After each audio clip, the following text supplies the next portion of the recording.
This is very exciting. Humanizing the icon is our expression. So if you want to look at Facebook on your timeline and see, we are live Okay. officially. Oh, Only great. Yeah. We're live. we are. So I'm going to let it start. Okay, here we are. I'm going to enlarge it now. Okay. All right. And I'm going to make sure that Facebook is muted because that's okay. My computer's acting like I've used it way too much today. Okay. We are officially live on Facebook. Oh, good. Hi, everybody. Hi, everybody. Hello. Hello. So I'm so excited to have Scott Picard on Humanizing the Icon. And we have Celio Bordin, who's going to create live art while we chat. Hi, Celio. Hi. Hi, Celio. Bye. Bye, Jennifer. Hi, Scott. Very nice today. Very good energy. Live. Bye. This is cool because actually we were all three together a year ago at the Ace Hotel when my Mary Pickford movie had a first screening at the Hollywood Women's event. Celio was there. He had just done a portrait of Mary Pickford. You were there. What did you do there, Scott? Well, what I did there was, well, I think we should rewind to how I ended up there, because what happened was that we were hanging out one day and you said, Scott, I have a question for you, but before I tell you what it is, you have to say yes. I was like, yes. And you're like, okay, so what I want you to do is, I thought you would lead a movie meditation at the showing of your film at the theater at the Ace Hotel. What is the name of that theater called again? It's the United Artists Theater. Yeah, the United Artists Theater. And it's interesting because Rudy and I had just seen Tori Amos there about, I don't know, maybe a year ago, 2 years ago. And I didn't really clock that it was that theater. Yeah. And then I realized it was that theater. It's magical, right? It's like a cathedral. I mean, it's incredible. And I remember going, because I had to arrive at the theater early to do the sound check. And I thought the sound check was a really incredible experience, because you could hear the sound and the acoustics. So that for me was that was an incredible experience, just that. But then also when I was there, that's when I really also found out that you said I wasn't on the program. So I was the surprise guest at this premiere. And then, so I was behind stage and down in the dressing room. And I remember I went out into the lobby and people were starting to funnel in a little bit. And I met a friend. I saw someone who I recognized, and I was talking to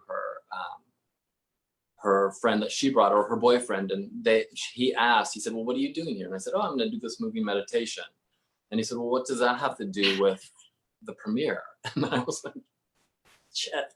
So I went back, and while I was waiting. What'd you say? I didn't say. I was like, that's a really good question. So this is what happened. I don't know if I ever told you this. So I went backstage and I was waiting, and I kept peeking out of the curtain with Apollo, because he was backstage as well. And I thought at first, I was like, oh, maybe it's just her close friends in the industry, and just some like family and friends. And, it's just going to be like a casual thing. But I remember like a half an hour into people filling in. The place was just packed with people. And so that's when I started like just freaking out. I was like, what has Jen gotten me into? You know? And so then I was backstage and I started thinking of that question. I was like, well, what does this, what I'm about to do, which I'd never done before, by the way, in that kind of arena. And you're calling it a moving meditation, right? Just moving meditation. In meditation, what does it have to do with Jen in the opening and Mary Pickford in this film, this beautiful film that I had already seen? What was the connection there, you know? So it was my time, it was my turn to go, and I went after the opera singer, which was incredible because she kind of like just lit the whole place up, right? So the place was just going. And then I remember I went out and then it just kind of hit me as I was walking onto the stage that, you know, what we could do is, you know, do more to whatever it meant to anyone, is to do more to honor and respect the female. And that's all I said. And whatever that means to anyone. And I said, and then tonight would be my part of doing that, to honor and respect my dear friend and this incredible woman and director, Jen, who is you know? And what was incredible is that there was, I don't know, the bottom part fits 1,000 people and it was full. So it was that number of people, all of who come from different backgrounds. And I didn't know if, you know, what was going to happen, but I started getting them in and then it just took off right away, you know? The whole place started moving and everyone stood up and, you know, I used movement to get people more into their body to then be able to express, you know, whatever it is. And what was so incredible is that the energy of the place just kind of took over the whole thing. That out of all the things, you know, I've done events in various arenas and, you know, different types of events. But it was so incredible that the energy took everything. And I almost didn't have to do anything. The effort it took was just minimal. It was so beautiful. It was so beautiful. And it was quite incredible because if you think about it, you know, I thought about it later, you know, because in the moment it was just this, wow. And then I thought about it later and it's like when people were in the bodies and you had music and you had this whole kind of arena starting to really kind of go, and it was about art and your creation and Mary Pickford, and you had this beautiful singer and you had these great speakers,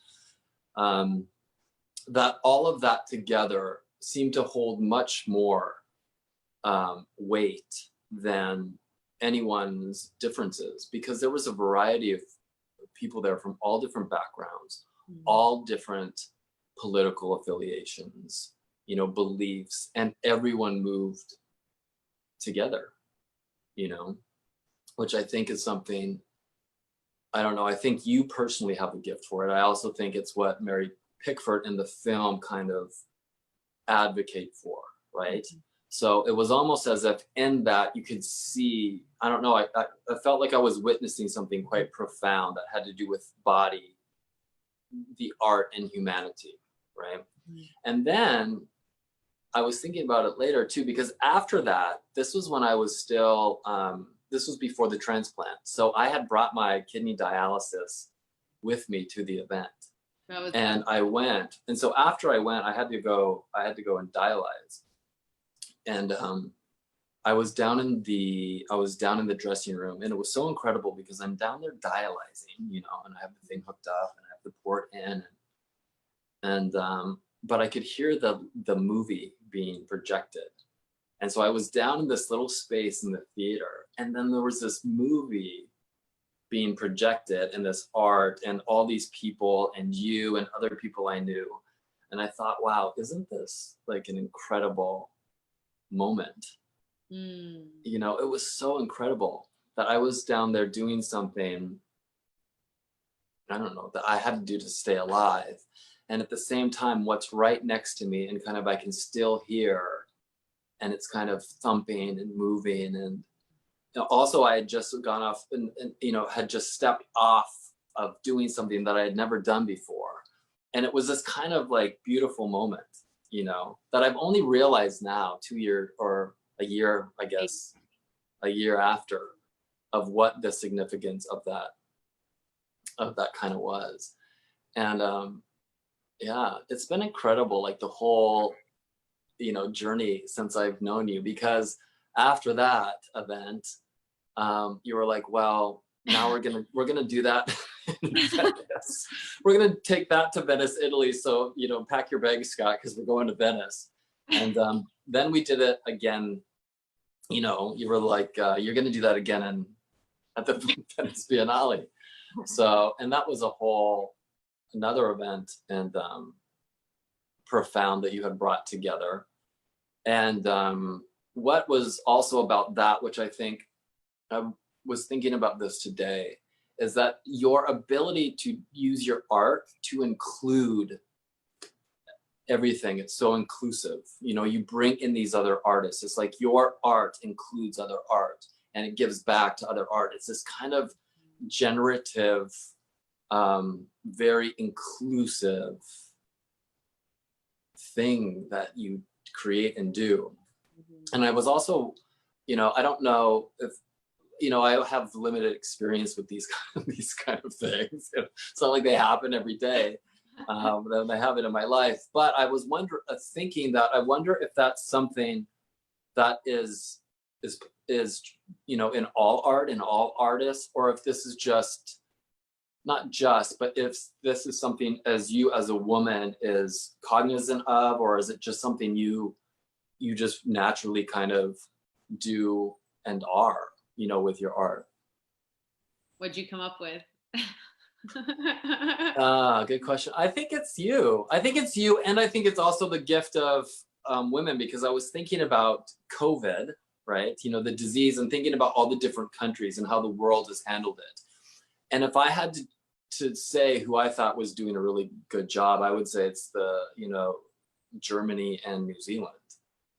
Those are the people that I think, since if I look at the whole long arc of it, right, I would say they're doing a great job. And and those are two women. And there's something about it that can hold all women these in terms of the two women leaders, like of Germany and New Zealand, right? Mm-hmm. So I was thinking that, is this capacity that I've seen shown up recently in women that can hold. There's something about the energy of the female that can hold a lot of different things all at once. Mm-hmm. And that's kind of what I saw when I was, and experienced when I was leading that moving meditation, as I was looking out, mm-hmm. And it was an event that you had created, and your movie is about Mary Pickford, and she created that as well. And I have the question of, would United Artists been as profound mm-hmm. and kind of as inclusive as it was without her? Mm-hmm. And I think, I just don't think it would have been the same. I think she brought a very kind of big thing as a woman to the studio, and how she changed kind of Hollywood. That's nice. That's beautiful. Yeah. And I think you also have that.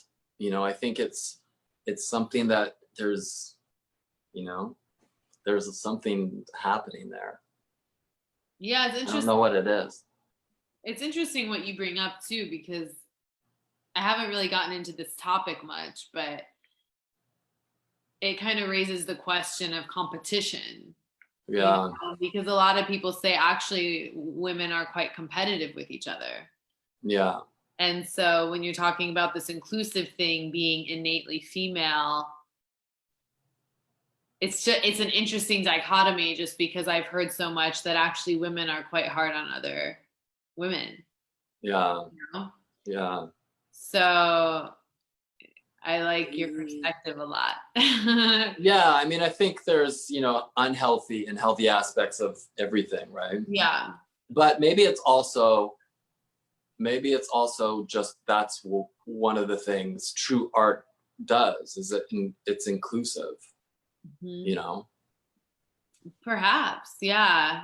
I'm glad that you've had that experience, but I think my question back to you is, what made you say yes? Because that's a very big deal. Not just being invited into the experience, because it takes two always. So that's a good question. it's not like we had a long history. We were brand new friends. Yeah. It was almost like something pulling me. And I wasn't paying you, for the record, people. Like, it wasn't that. That's not the currency here. But I think it was something that pulled me out, right? You know, I was kind of, and it was because at that time I was undergoing, you know, I had been diagnosed not that long ago, 2 years ago, with kidney disease. So I was in that healing journey. Transformation, huge, capital. But I also felt like what you did was encourage me to push it further, push myself out even further. And that's a good question. I don't know why I said yes. I just did. It was almost like I was like, yeah. But it was something that started from here, I think, just was boom. So I don't know if that was like a combination of both of us in the car, because you asked me in the car. I did. Yeah. It sounds like I didn't ask you. It sounds like I kind of told you. Yeah, you told me. But you told me in this way of like you made me think that I had a choice. Yeah, I don't know. Something, you pushed me past like it wasn't a pushing, it was more of like a pulling, but encouraging. It was like, but like the nice kind. Yeah. Well, also I had, like, to our credit, we're not just two crazy people. Like, I had actually been taking your classes for a while. I forgot kind of about that. I was newly back to LA. And I started taking your classes, which are, how would you describe them? Those ones that I was doing. The ones you were doing? At Knockout. I think they were classes that include all parts of everyone, or encourage that. And how, what I use to get people there is their bodies, because the body is inclusive, right? Okay, so let's back up just for people watching that know nothing about what you do. So talked about moving meditation. What is that? So moving meditation is just, I use the body, or I guide people into their bodies, and we work our way from down up. So earth, fire, water, air. I use also the elements, but we start at the feet and then we work up through the body. And it's a simple technique. It's just a question. I ask a question, and the question's just looped again and again on the mind. So it keeps the mind occupied to not answer the question. And then the body, it frees up more space in the body with practice to kind of to reveal the answer of the body. So it helps cultivate the natural intelligence of one's body, the wisdom of the body. Wisdom, yeah. And we kind of coined you Archetypal Movement Teacher. Yeah, you came up with that name, by the way. Yeah, because that's how it felt to me when I said it. Like, I feel there's something where you're bringing in the wisdom of the soul to meet the knowledge of the mind. It's like you're unleashing what's inside to then meet the mind. So there's like an understanding of the power of this vessel, right? Like, it's beautiful that we have a powerful vessel that like carries ancient wisdom. Yeah. But given where we're at in our evolution, if we don't understand it to some degree, it's going to be hard for us to totally trust it. Yes. So something about the way you teach and the way you articulate what feels very archetypal and actually ancient. Yeah. But kind of brings it into this very digestible, coherent, simplified articulation. That's like, Yeah. oh, I can, if you're someone joining that class, you start to catch on to, I can use my body to guide my decision making. I can use my body. I not just use it, but trust it, right? Yeah. Yeah. That's the thing, to trust it, because it often the body will answer differently than the mind, you know? They have, in a way, they have two different ways, both needed, but different ways of kind of processing and communicating information. But yeah, it's hard. I think it's harder to trust the body, because when I first started doing this 14 years ago, I would ask my body, but often the answers I got were not linear, you know? In a way, it was done with like a, you know, it was more like it's more imaginary, you know, with images and kind of feelings and movements is different. It's a different kind of way to read communication. The communication from the body is different. Yeah. And for me, it like was just so incredibly powerful and so incredibly liberating, actually, because there's so much more information to work with. There's so much more depth, actually, than what the mind carries on its own, you know? Yeah. For me to go ahead. Yeah. It was the last time I went to, or a while ago, I went to the studio, and I've been reading creation myths in this kind of phase of I don't know, but I've been diving into creation myths, and there's this one called "The Woman Falling from the Sky," and I think it's done in a couple.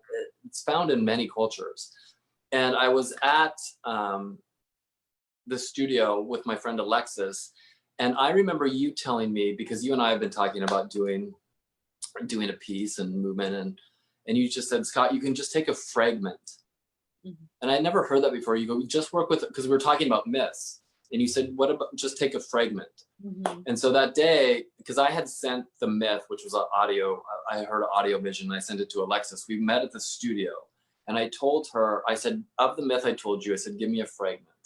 And the fragment she gave me of the whole beautiful myth, which you all should check out, was the toad swallowed the ocean. I love that. And in the myth, the toad swallowed the ocean. All the animals started swallowing the ocean to prepare the earth for this woman falling from the sky, right? Yeah. They all kind of gather together.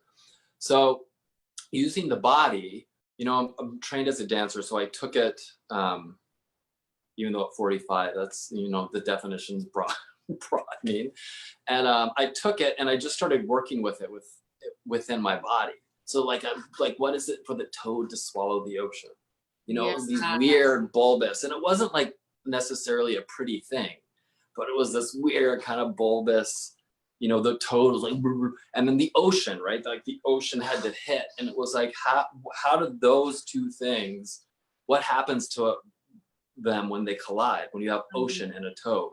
And so I was worked it in my body, and it was a lot, you know, and it was just that little fragment. When you're doing it.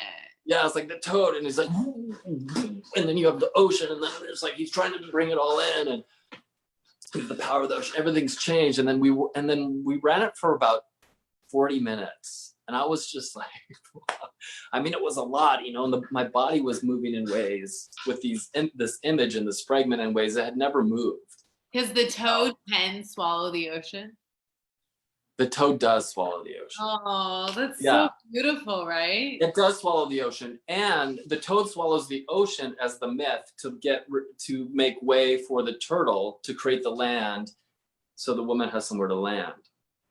But what was incredible is that after I worked that for 40 minutes, is that what I said, what kind of popped through was, I said to Alexis, how many men would be willing to swallow the ocean for a woman falling from the sky? Right? And I thought it was such like this knowledge nugget that just popped through. A knowledge nugget. You know?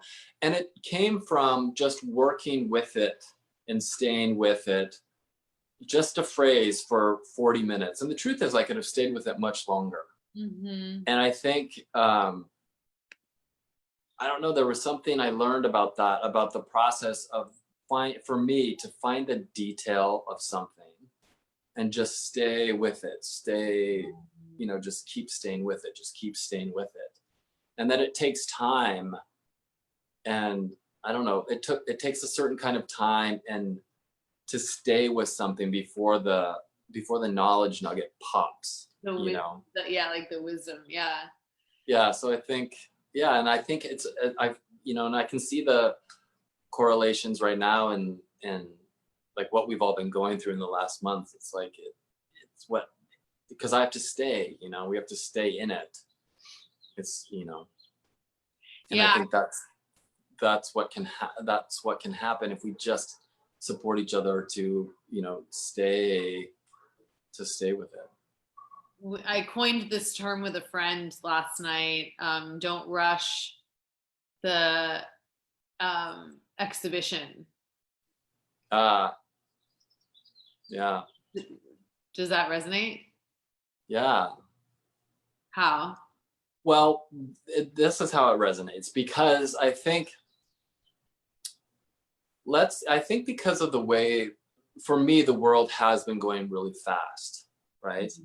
Like, to me, it seems fast, and I get on my phone and I'm always, the phone, I'm like fast. I'm like, I text you and I want you to answer me. And then it's like, this whole thing.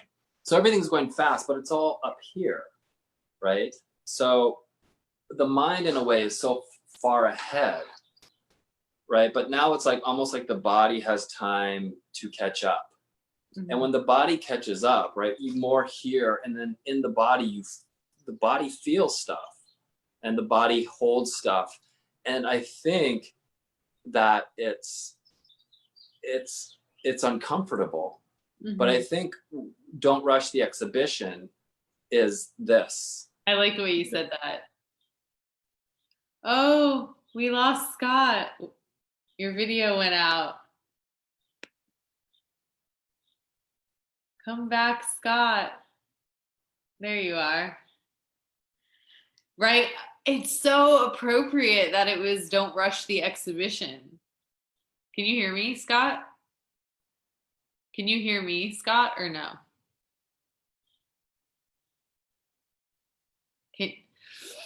He will be back. We're talking about don't rush the exhibition. Can't hear him.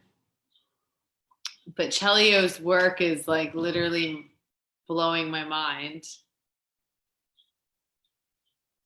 Honestly, the green is so incredible. I don't even know how you do that, Celio. But hopefully Scott's coming back. I have no idea what's going on. So I will go to Facebook. Oh, there you are. Can you hear? Can you speak? Do you want to use a different device?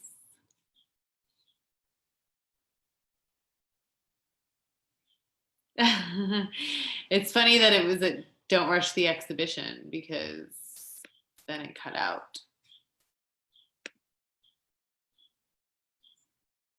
All right, we'll see what happens. Let's see who's on Facebook. Agui. Hi, Martine. Ivy, Auntie Ivy. Hello, BB stopped in. Aw, hi, Auntie Ivy. All right, well, I don't really know if I get to come back with Scott.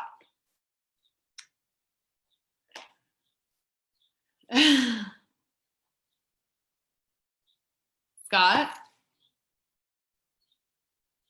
Should I turn this off?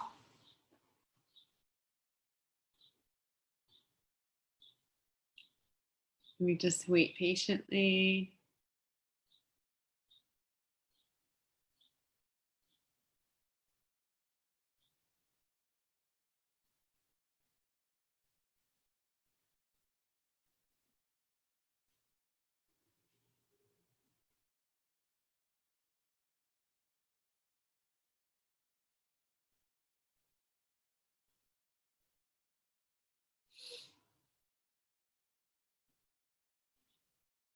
Well, at least we get to just focus on this drawing here because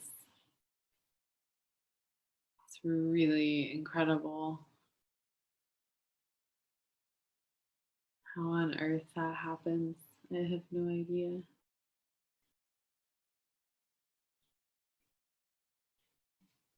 All right.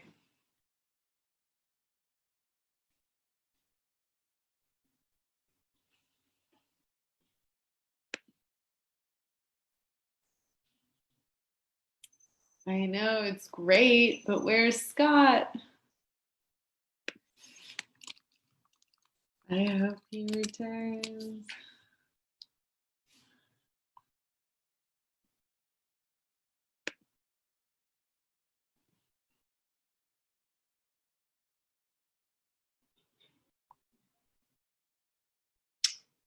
Scott, maybe. Okay. Bye-bye. He's going to sign out and sign back in.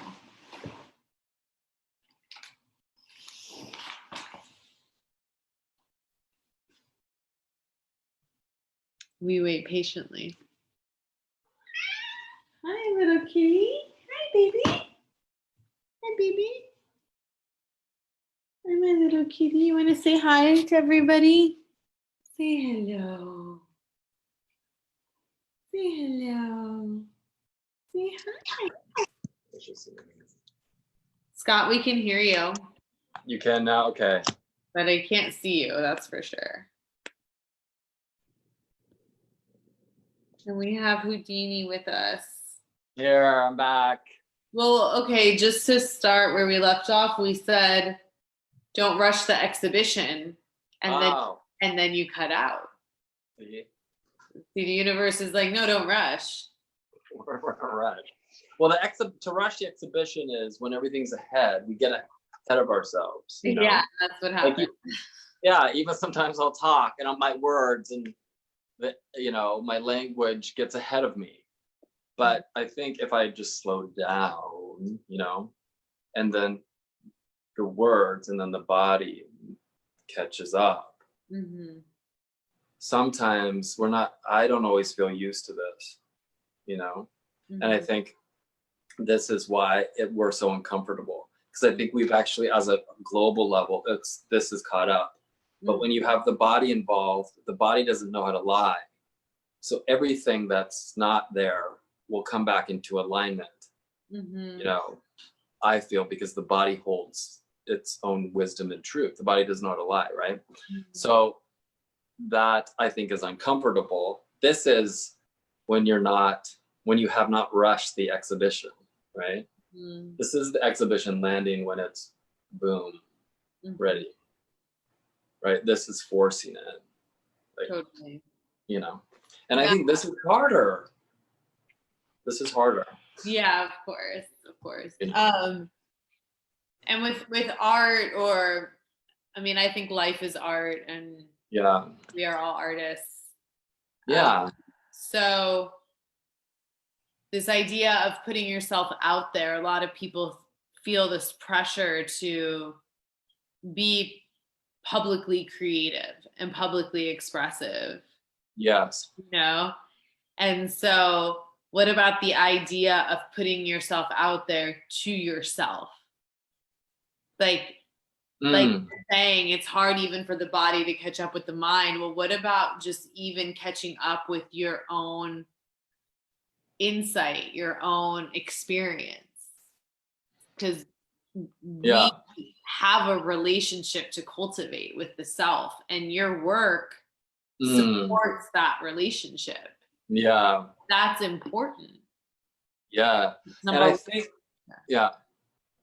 I think too, it's like, one thing I've noticed over doing this over the years is that the entry point is often to try to do what you just said, right? Mm-hmm. And I think, and then it's like, once I have that, then I'll go out. I think it's both. You have to do both. It's a parallel track. And then maybe sometimes it's this, maybe sometimes it's this, meaning you need to be in relationship with other things to also find the self. It's the relationships that to everything that helps that challenges and creates the tension at times to find a deeper part of yourself. To find a deeper part of yourself at times. At times it's just maybe it's to back away from that for a bit, you know, and then you gather things and then you go back out. So I think it's kind of not only a back and forth, but it's inner and outer, you know. It's the personal, but also the collective, and finding a way, I think, to how do those two things really work together? How did those two things influence each other? Like, what do you bring to the collective? What does yourself, what does myself bring to the collective? And what does the collective have to kind of bring through us? That's the exchange, which is even the theme of this series being humanizing the icon. Yeah. It's like an icon can't exist without the collective putting it up on that pedestal. You can't be an icon if a million people don't put you up on a pedestal, at least by society standards. I've actually blown open that paradigm. I don't really agree with what I'm saying, but that's how it's perceived. And then even with money or other iconic symbols, it doesn't have to be a person. It's like, it can't be that major unless we make it that way as a collective. Jesus can't be Jesus without everybody thinking he's Jesus, you know? So I've kind of gotten to a place where icon to me is more just the idea of icon, you know, just is that relationship, is the embodiment of that exchange. I don't know what that word conjures for you. Maybe you can tell us. Well, I think you said I can't remember what interview I was watching you doing, but you said the icon as an image. And I thought that was a kind of light bulb went off when you said that. And I think what's interesting about icon is that the image, for me, the image is the thing that exists and has existed, I feel, even without humans. You know, the energy of that has existed before. So let's say the icon of the image of the gods, you know, it's, you know, people will say, oh, the gods are dead. Well, that's not true. Just because we might have disconnected from something bigger than us and the imaginal and the things, the unseen and all of that doesn't mean they're not there. You know, it's a little, in my opinion, it's too human-centric. And when we become too human-centric, then the danger of that is losing that connection, right? And then when that connection, because the gods are there, and let's say, you know, you reestablish the gods, I think, are what us help become more human, but then the human also helps them become more godly. So humanizing the icon is that, and it's also iconizing the human, you know? Iconizing the human too. So like human is icon because we don't really understand it. Yeah. Because we're not just that. Like what, you know, I don't know what human, the definition of human is, but I'm sure it's something very academic or like very. The standing one, a standing one could be academic, but I think for me, it's what's more interesting. Well, how does human become more human, you know? And then in that, how does, you know, the more godly, the more human, right? And the more human, the more godly. So I think it's that kind of thing of like, what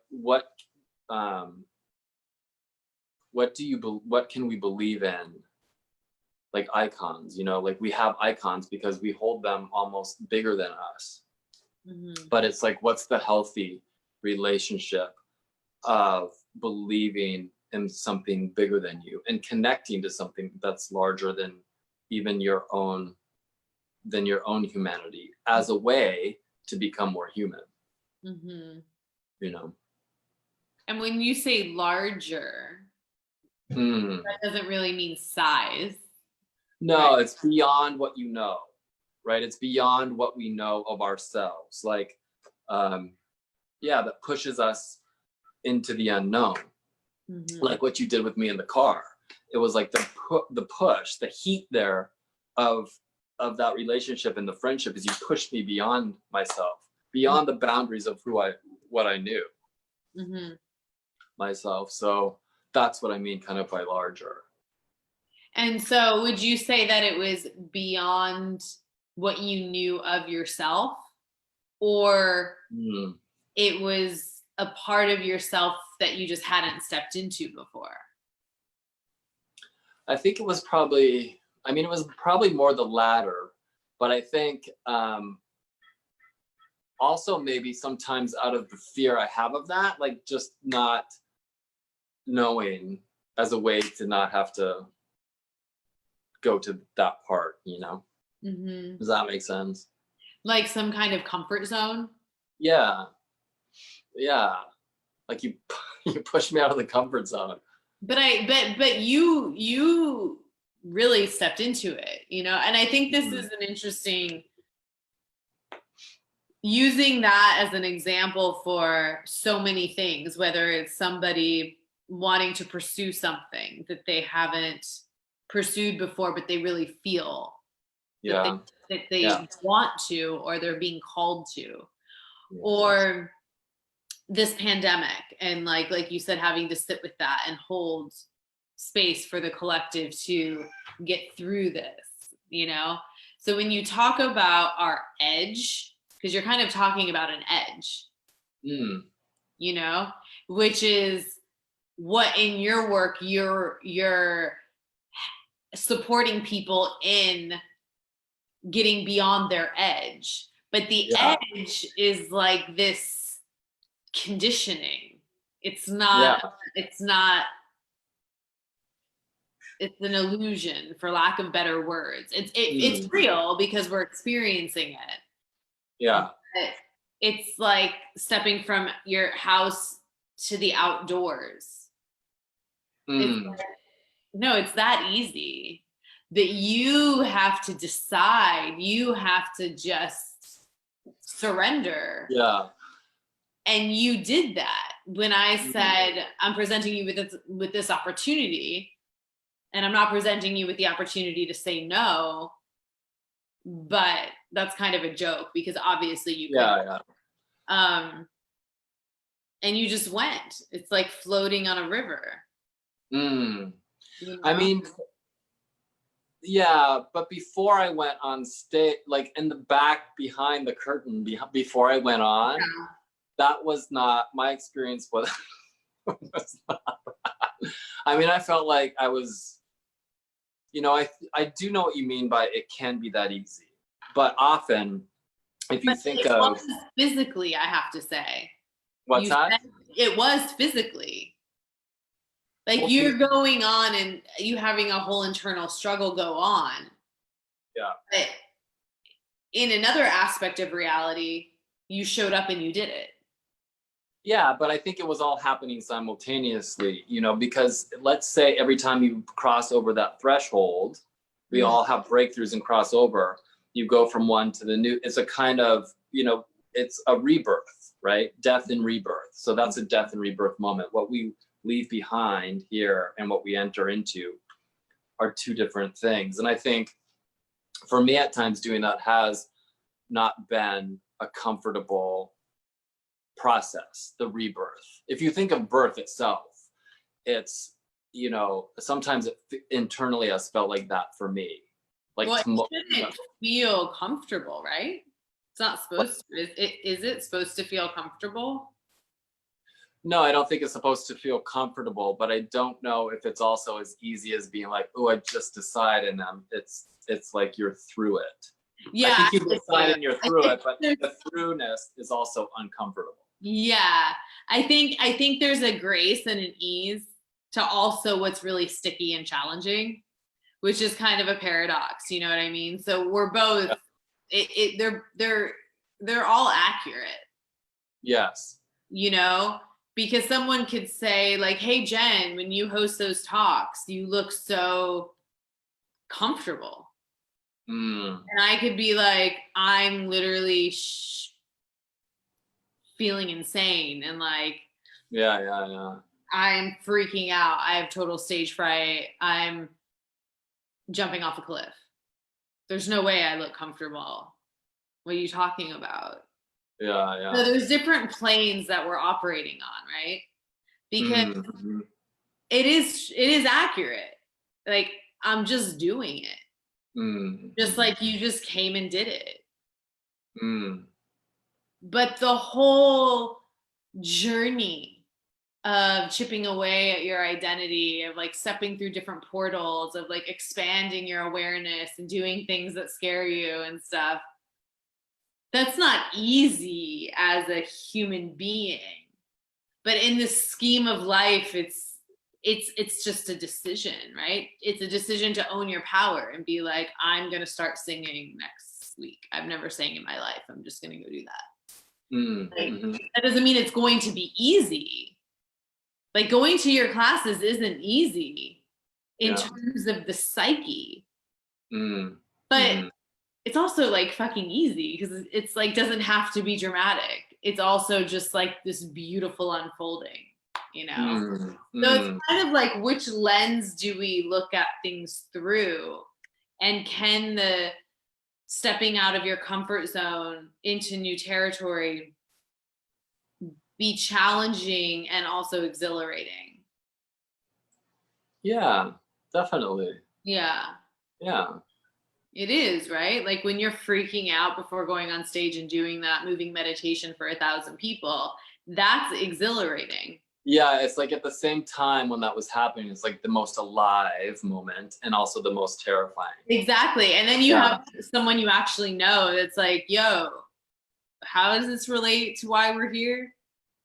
Yeah. And it's like it's like the perfect moment for you to go, what the fuck am I doing here? Yeah, which happened. Yeah, but it's like, oh, of course, a meditation's amazing because you have 1,000 people that come from work and home and life and all this stuff. And you get to actually bring them into their body, bring them into the experience of the movie, and like set a tone. So logical, even beyond who Mary Pickford is or beyond who I am. Because you want someone to be present with the art and be present with the experience and not be in those mental loops, you know? Yeah. I think that really, really helped, which is why I had you come to Italy. So. Yeah, which is, it sets up this really cool, it can set up this really cool relationship between the body and art. Yes. Can the body and the art, the body and the movie. Yeah. Well, because I don't know, it's like there's something about the body once you're fully in it that can feel, you know, it's like you can feel the texture of the space between you and the art, you know, like the space becomes more intimate because the body is the thing that is the instrument of intimacy, right? Ooh. So then you have that, and then that's, if you're more in this instrument of kind of intimacy, it's like how, like what happens in that space? Because art's already charged with it. It already has that energy, right? It's already been infused in it. But then you have this body who comes in and it's charged. It's like, what happens in that space? It's so intimate. It's like art, and people talk about it, you know, it's like art, the body, sex, you know. I love that.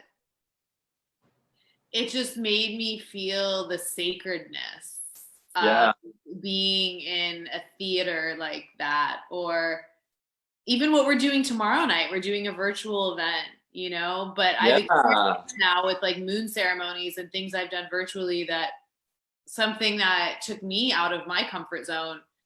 And I had to acknowledge that actually the energy is extremely palpable. I'm not saying that I would replace the virtual experience with the in-person experience, but I'm saying like, I'm not going to pretend that you don't feel the energy of the people that you're interacting with. Yeah. And there's a sacredness, and you're talking about when you bring people into their bodies all together and they become present to the moment.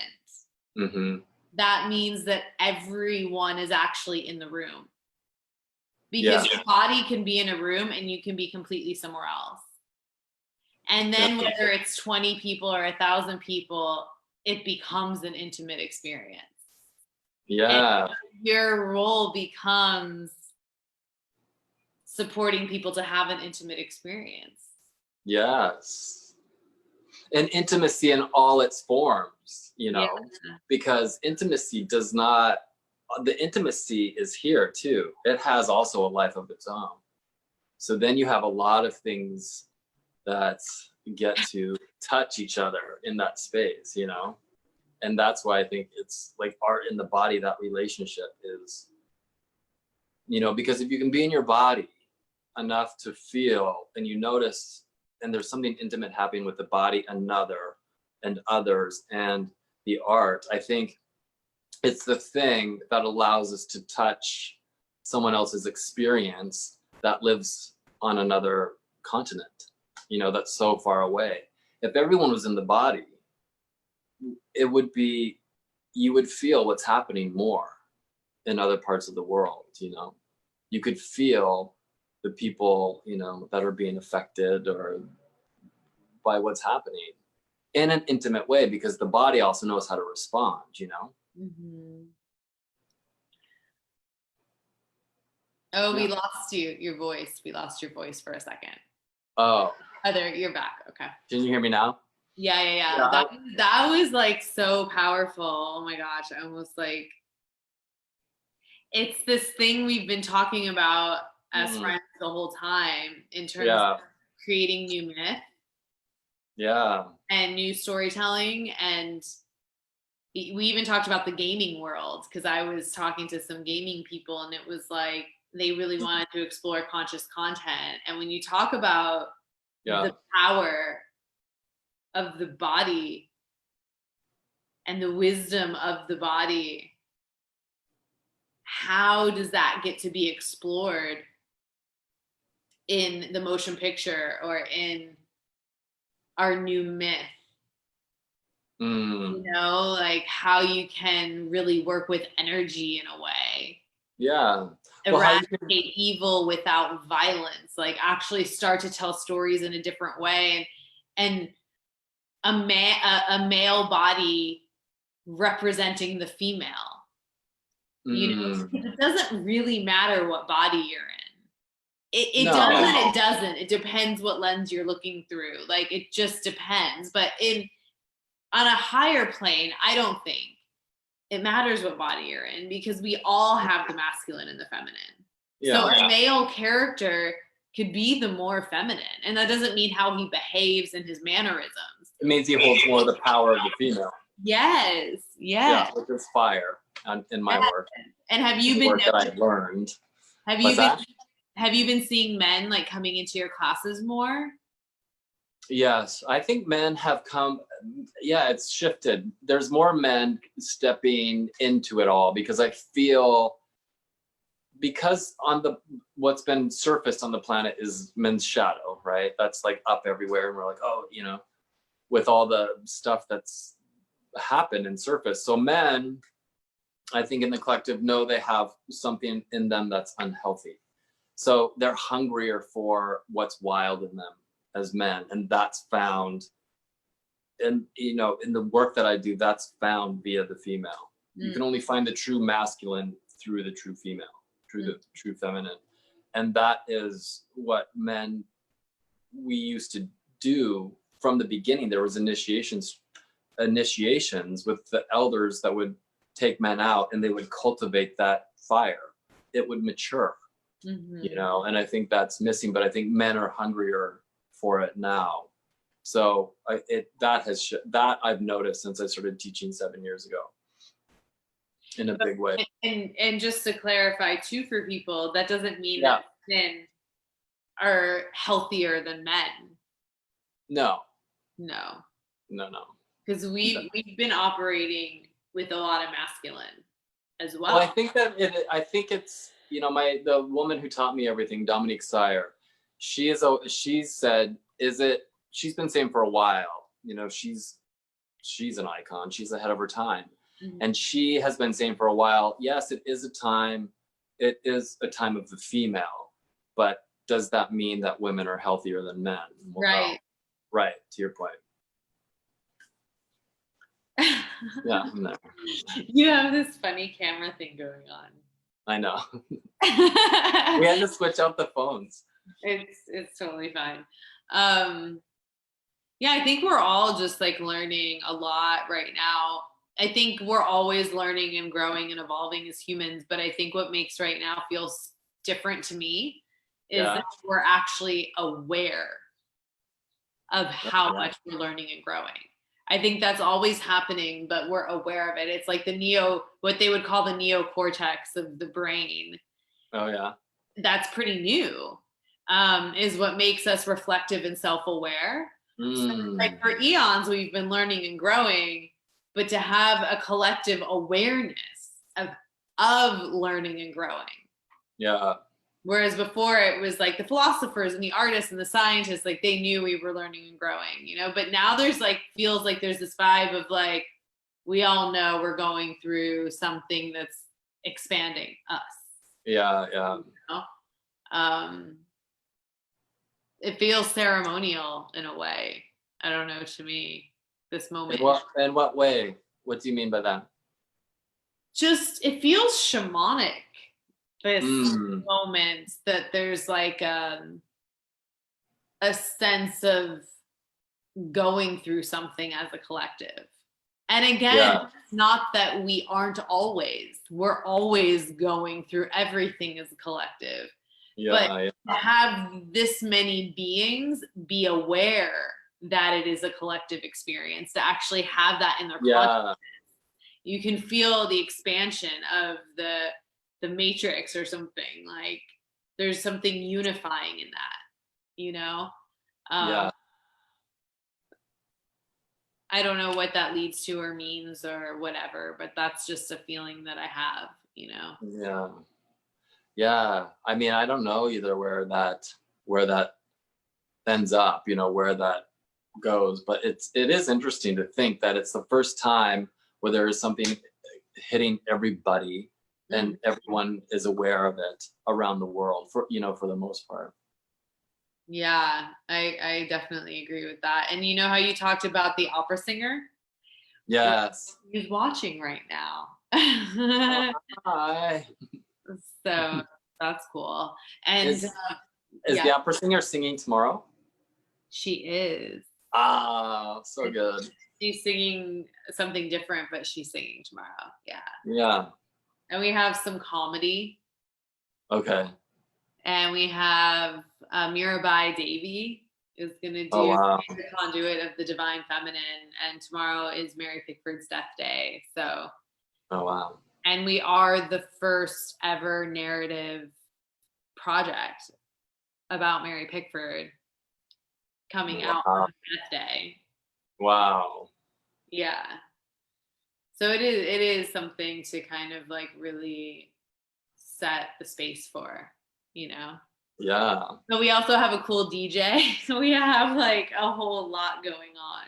And that starts at what time, Pacific time again? 8 o'clock. But you'll jump on around 7:30 because we'll do a sound check and whatever we're supposed to do. Yeah, I'll post away. Yeah, post away. For tomorrow's event. Yeah. Is there anything else? Look at this drawing, like Celio. How do I see this, Alexa? Oh wow, let me see. Put it on gallery view, Scott. Just put your phone on gallery view so you can. Have you not been seeing him drawing the whole time? I did, but then let's see, gallery view. Is that participants? No, it's just up at the top. Oh, there it is. Oh, wow. Oh my God. It was one of the most incredible pieces to watch come to life. Oh my God.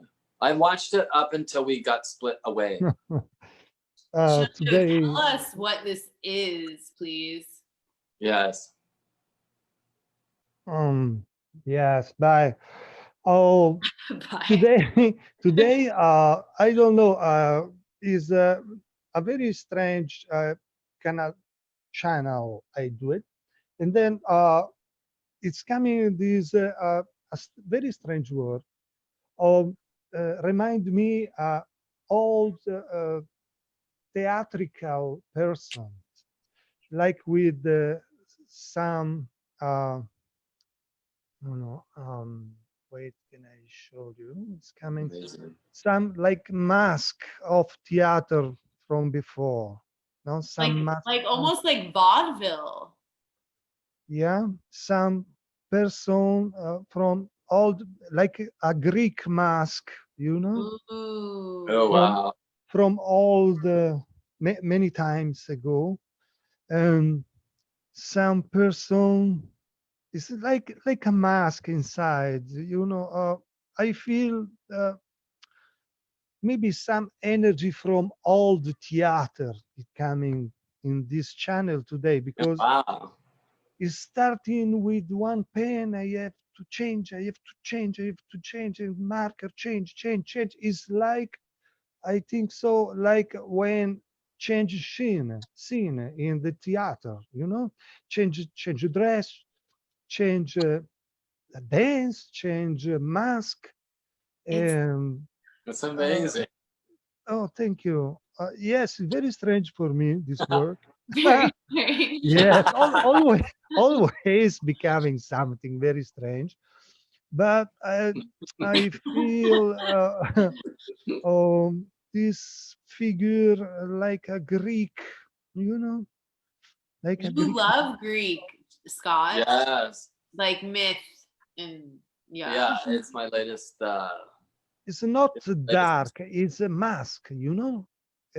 Maybe we have everybody every day. We put one mask for living this society, and in totally it's coming this very strange person, but very theatrical, like very theatrical. a king of the days or queen of the days. Then I am today a protagonist in this, and then this is my partner, you know, and then like this, Performance, Scott. like Talking about this. It's so yeah. amazing. It's so beautiful. And Celio, the green is so majestic.